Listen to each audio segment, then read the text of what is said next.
benim əzizlərim, gözlərinizdə sevinç dənizlərim.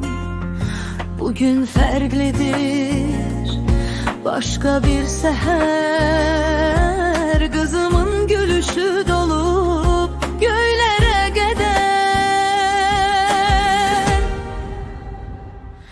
Əziz günün, sənin əziz günün, ürəkdən gəlir mənim hər bir sözüm. Allah səni xoşbəxt eləsin.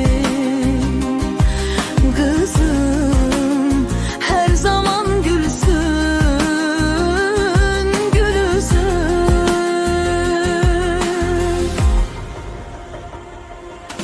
Səninlə doludur hər anım, yaddaşımda qalan hər xatirəm. Bir övlad kimi sən çox gözəlsən. Sevgilə baxır sənə ürəyimdən. Əziz günün, sənin əziz günün, ürəkdən gəlir mənim hər bir sözüm. Allah səni xoşbəxt eləsin.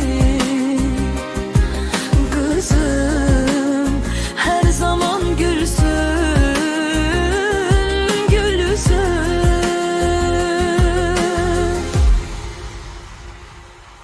Bacılarım buradan salam göndərir. Səni sevənlər ətrafında dönərir. Mən də kənardan baxıb sevinirəm. Sənin xoşbəxtliyində əriyirəm.